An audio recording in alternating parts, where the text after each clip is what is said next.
एक चरित्रहीन महिला के आमंत्रण पर भगवान बुद्ध क्यों चले गए उसके घर भोजन करने? क्या है इस चरित्रहीनता की असली वजह? जानने के लिए इस वीडियो को पूरा जरूर देखिएगा। चैनल को सब्सक्राइब करना बिल्कुल भी मत भूलिएगा, जिससे आपको बहुत सारी इंस्पिरेशनल स्टोरी और इंटरेस्टिंग स्टोरी इस चैनल के माध्यम से आपको मिलती रहे। वीडियो को शेयर करिएगा, चैनल को सब्सक्राइब करना बिल्कुल भी मत भूलिएगा। एक बार गौतम बुद्ध गेरुआ वस्त्र धारण करके भ्रमण करने क्षेत्र में निकले और वो एक ऐसे गांव जा पहुंचे जहां पर सभी ने उनका स्वागत किया। एक महिला जिसने उनको देखा और बहुत ही आश्चर्य के साथ वो भगवान बुद्ध के पास आई और उनसे गेरुआ वस्त्र धारण कर इधर उधर भ्रमण करने का कारण पूछा। तो भगवान बुद्ध ने कहा कि उन्हें भी किसी की खोज है कि आखिरकार ये जीवन जिसको आज आप युवा कह रही हैं, ये एक समय के बाद वृद्ध क्यों हो जाता है और जीवन में अंत समय बीमारी होकर इंसान मृत्यु को क्यों प्राप्त हो जाता है। इसकी खोज में मैंने ये वस्त्र धारण किए हैं, इसलिए मैं इधर उधर भटकता हूँ कि शायद मुझे इसका जवाब मिल जाए।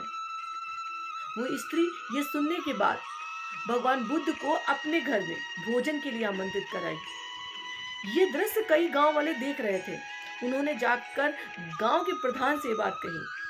कुछ समझदार लोगों ने भगवान बुद्ध से स्वयं कहा कि आप उस महिला का प्रस्ताव स्वीकार ना करें। उन्होंने जो भी निमंत्रण आपको दिया है उसे स्वीकार बिल्कुल भी मत करें। तो भगवान बुद्ध ने बोला कि आखिरकार ऐसा क्यों? एक महिला इतने स्नेह भाव से प्रेम से मुझे भोजन के लिए आमंत्रित करने आई है और आप कहते हैं कि मैं उसे मना कर दूं? तो गांव ने एक स्वर में कहा कि वो चरित्रहीन महिला है, एक ऐसी महिला जिसके चरित्र पर बेशुमार दाग हैं। उसके बारे में कल्पना करना भी मुश्किल है। ये सोचकर सुनकर बुद्ध मुस्कुराए और उन्होंने गांव के प्रधान से जाकर पूछा। गांव के प्रधान ने भी कहा कि मैं शपथ खाकर कहता हूं कि ये महिला चरित्रहीन है, आप इसके घर भोजन करने ना जाएं, अन्यथा आपका भी अपमान होगा। ये सुनकर भगवान बुद्ध ने उस गांव के प्रधान का एक हाथ पकड़ लिया। ये देखकर गांव के सभी लोग आश्चर्यचकित हो गए और बुद्ध ने कहा कि आप सभी एक दूसरे का एक एक हाथ पकड़ लें। सब ने एक दूसरे का एक एक हाथ पकड़ा और एक हाथ खाली छोड़ दिया और भगवान बुद्ध ने तेज स्वर में कहा कि अब आप सभी अपने एक हाथ से ताली बजाकर दिखाएं और गांव के प्रधान से भी कहा कि आप एक हाथ से ताली बजाकर दिखाएं। ये सुनकर गांव प्रधान बहुत ही आश्चर्यचकित हुआ और उसने कहा कि हे भगवान, एक हाथ से ताली बजना तो संभव ही नहीं, क्योंकि दूसरा हाथ तो आपने अपने हाथों में ले रखा है।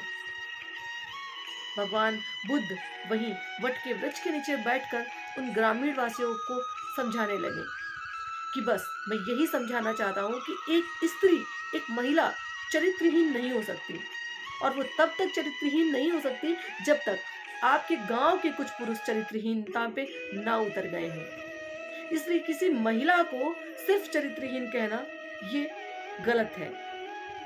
अगर एक महिला आपको चरित्रहीन लगती है तो न जाने आपके गांव में कितने पुरुष होंगे जो चरित्रहीन होंगे। ये सुनकर गांव के प्रधान से लेकर वहां के उन सभी युवकों का और जो भी वृद्धजन थे उनका सर निंदा से झुक गया और उन्होंने भगवान बुद्ध से क्षमा भी मांगी और भगवान बुद्ध ने उस महिला के घर जाकर उसके निमंत्रण पर प्रेम से भोजन किया और उसे उसका सम्मान दिलाया। तो यदि इंसान की सोच अच्छी हो तो जीवन में वो बुद्ध या ईश्वर तुल्य हो ही सकता है। आप अपनी सोच से जीवन की, समाज की धारा बदल सकते हैं और अपनी गलत सोच से आप जीवन में पाया हुआ बहुत कुछ खो सकते हैं। तो ये आपके हाथ में है कि आप अपने अच्छे विचारों से समाज को एक नई दिशा दीजिए या फिर अपने गलत विचारों से अपना पाया हुआ मान सम्मान भी खो दीजिए। उम्मीद करते हैं आपको ये कहानी पसंद आई होगी। अगर पसंद आई है तो इस वीडियो को शेयर करिएगा, चैनल को सब्सक्राइब करना बिल्कुल भी मत भूलिएगा।